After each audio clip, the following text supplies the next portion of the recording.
ikiongozwa na maafisa wawili, wakaguzi wa 4, askari wa vyombo mbalimbali 101. Iko timamu kwa ukaguzi, Mheshimiwa Rais.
Ikiongozwa na maafisa wawili, wakaguzi wa 4, askari wa vyombo mbalimbali 101. Iko timamu kwa ukaguzi, Mheshimiwa Rais.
Ako sawa.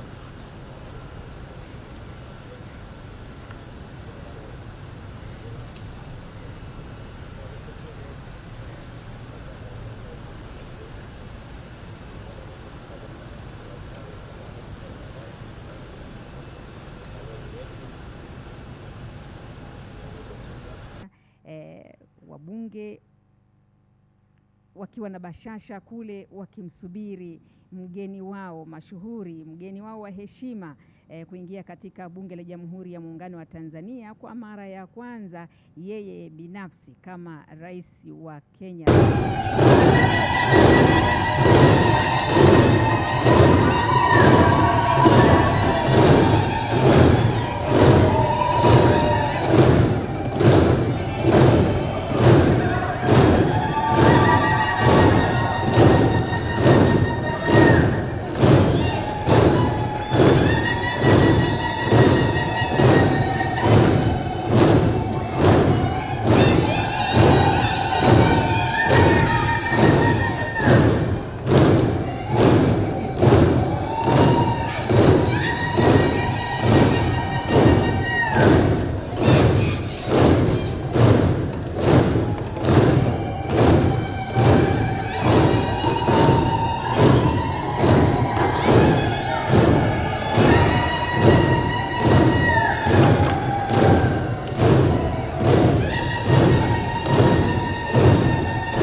Tembo, mkurugenzi mkuu wa idara ya wa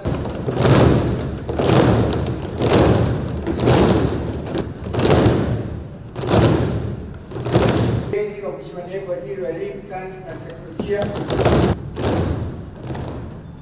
Dr. Hassan Chala, mshauri wa Rais, Mheshimiwa Limoni Chaula, mtendaji meya wa jiji la Dodoma,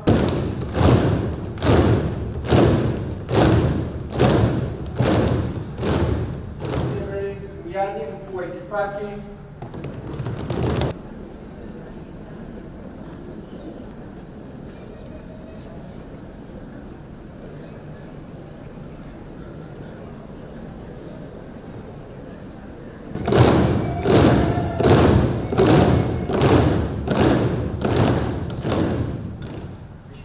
The recent decision by Uganda to acquire a stake in the Kenya Pipeline Company in Kenya is significant. In one act, it transformed its role from a user to a partner, turning the pipeline into a shared regional asset anchored in mutual benefit, energy security, and long-term confidence. In the same spirit, Kenya stands ready to invest as a strategic partner in the proposed oil refinery in Tanga.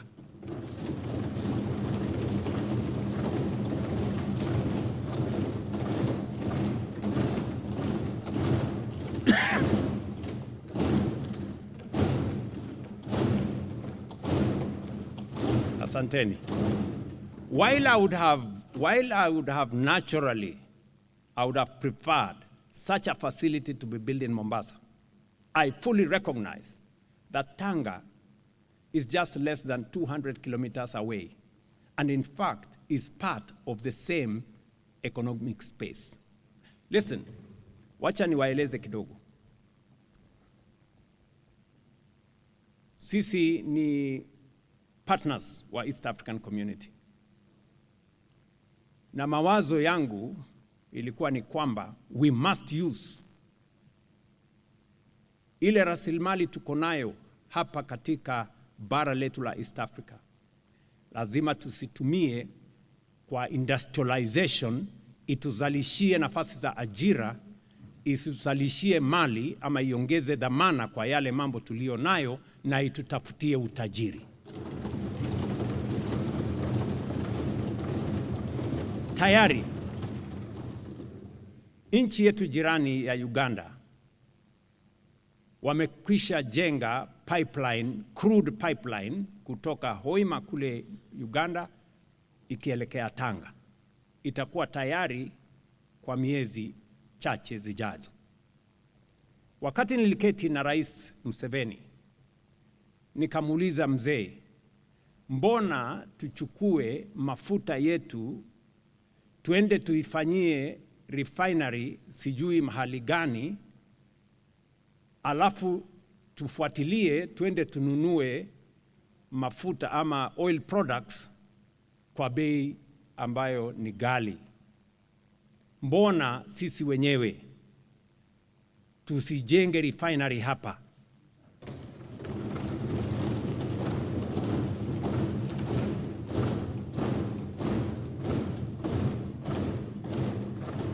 Na Rais Museveni akanieleza kama nyinyi mko tayari, kwa sababu kama Uganda peke yetu ile refinery kuijenga itakuwa gharama ya juu na hatuna uwezo wa kujenga peke yetu. Kama Kenya na Tanzania wako tayari, tuungane, tunaweza kujenga ile refinery hapa kwetu.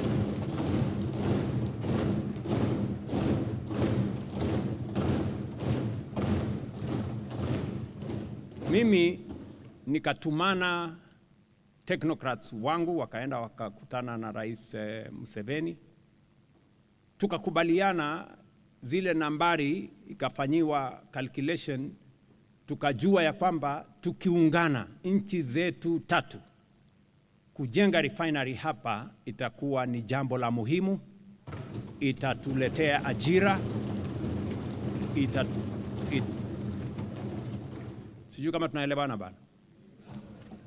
Ndio sababu hiyo nikapendekeza ya kwamba tuwe na kongamano. Tukawa na kongamano hile kule Nairobi, tukawaita wale matajiri wetu wa bara letu la Afrika, kina Dangote na wengine ambao wameshajenga refinery wakati mmoja, na tukakubaliana ya kwamba nafasi tulio nayo is not to continue exporting raw materials from our continent and importing finished goods from elsewhere.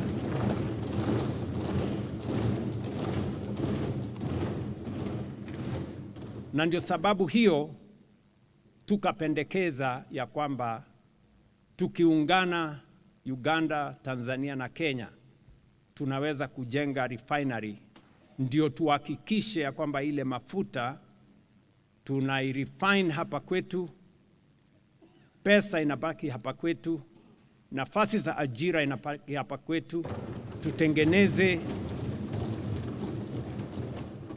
tutengeneze bidhaa zingine ya fertilizer ama mbolea hapa kwetu, plastic industry iwe hapa kwetu, petrochemical industry iwe hapa kwetu, badala ya kuzitafuta kutoka nchi zingine, badala ya sisi kwenda kung'ang'ana kule sijui Strait of Hormuz kulete mafuta kutoka sijui wapi.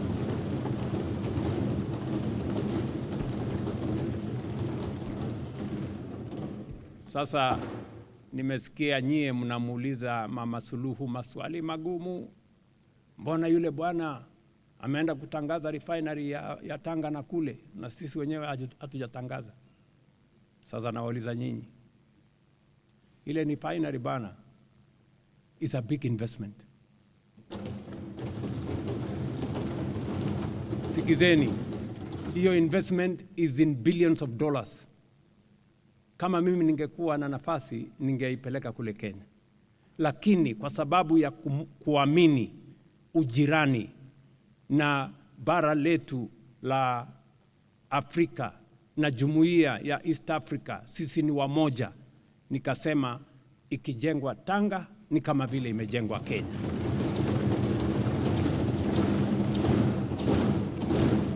A continent that remains divided by hesitation and mistrust cannot act with coherence and strength.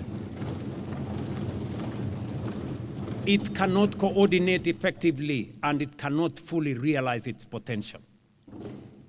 The reform of the African Union is not optional, it is an imperative.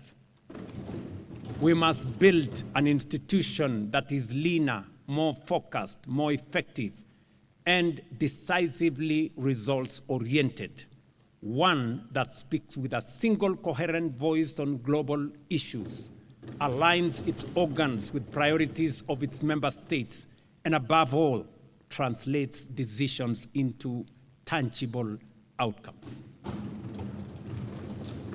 This is again not merely an administrative exercise. It is a strategic necessity. A stronger African Union is an engine of a stronger Africa, and reform is the bridge between aspiration and achievement. Without it, the promise of Agenda 2063 risks remaining unfulfilled. Central to this renewal is financial independence. For far too long, a significant share of the Union's program has depended on external financing, undermining ownership, constraining strategic autonomy, and limiting our capacity to act with speed and certainty.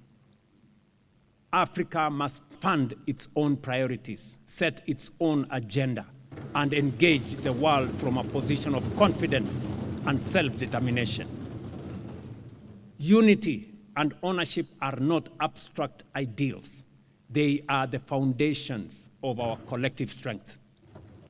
A system that marginalizes Africa cannot claim legitimacy, and a global order that excludes a continent of 1.5 billion people is inherently incomplete. Nowhere is this more evident than in the United Nations Security Council. A council that excludes Africa cannot effectively secure Africa. And without Africa, there can no longer be global security. Representation, therefore, is not symbolic. It is essential to building a stable and credible international system. Equally urgent is the reform of the international financial architecture. Today's system reflects a different era and does not adequately respond to Africa's realities. The cost of capital remains disproportionately high. Access to long-term financing is constrained, and the pathway to development is unnecessarily burdened. If the cost of capital remains punitive, then the promise of development becomes performative, that you have to do something to get it. Reform must restore fairness to finance, expanding access to affordable capital for infrastructure, industrialization, and climate resilience, while ensuring that global institutions evolve to support rather than to hinder Africa's ambition.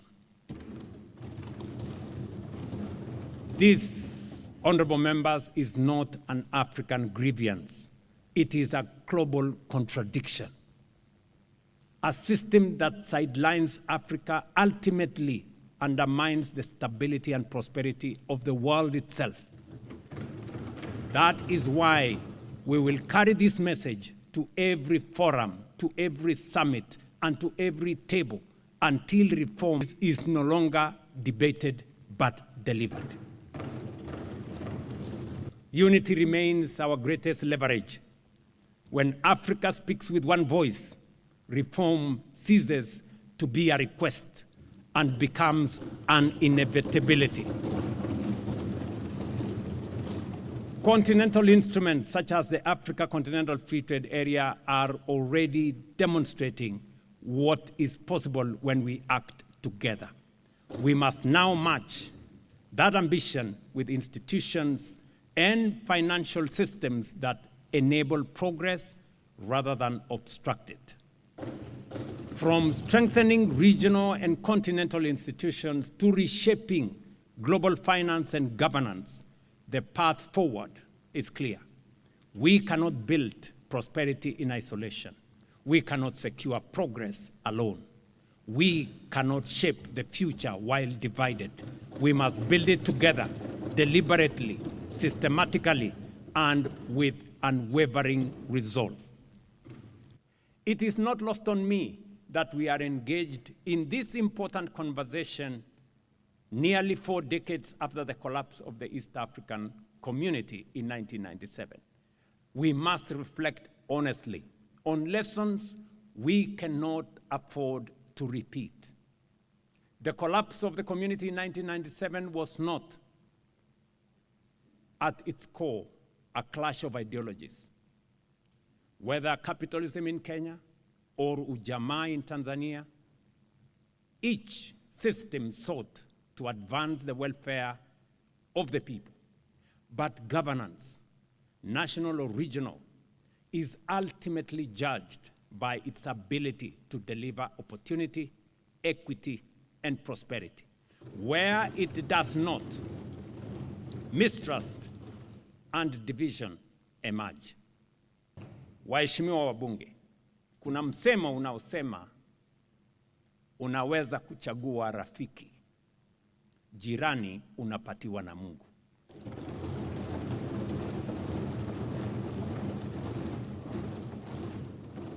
It is this enduring foundation of shared history, shared sacrifice, and shared purpose that finds expression in the ties that bind Tanzania and Kenya today. Waheshimiwa, we share a border that stretches nearly 800 kilometers from the Indian Ocean at Lungalunga and Horohoro, along Kilimanjaro, across the Masai Mara and Serengeti to Lake Victoria. That boundary is not merely a line on the map. It binds our destinies as a vibrant corridor of trade, culture, and human connection, where goods, ideas, and people flow, reminding us that our progress and our setbacks are intertwined. We share a language, Kiswahili, spoken by over 100 million people across East Africa, making it one of the most widely spoken African languages and a powerful unifying force across our borders. We share communities such as the Maasai and the Kuria, whose lives straddle our boundaries, families that intermarry, traders who cross daily, and entrepreneurs whose success depends on seamless movement of goods and services. And in my delegation, I have 2 governors from Narok and from Kajiado who have family across the border in Tanzania.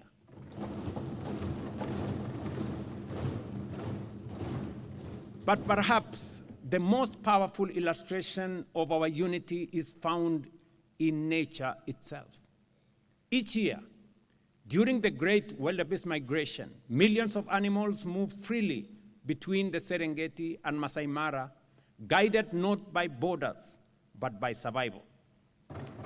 They do not stop at borders. They simply cross and return. What nature has made seamless, policy must not make it difficult.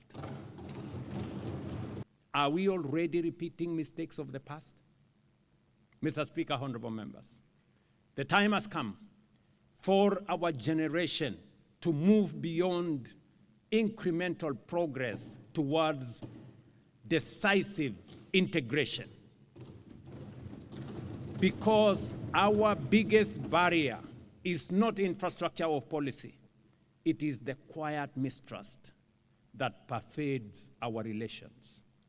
That suspicion has cost us time, opportunity, and prosperity, and we can no longer afford it.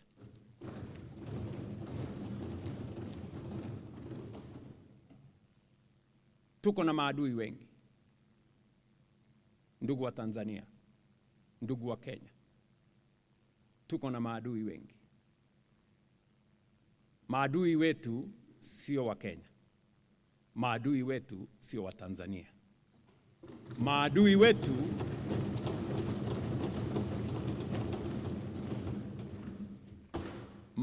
wetu ni ukosefu wa kazi na umaskini. Wacha nirudie. Ndugu wa Tanzania, wa Kenya wenzangu, maadui wetu sio wa Tanzania ama wa Kenya. Maadui wetu ni kukosa ajira, umaskini na kukosa maendeleo.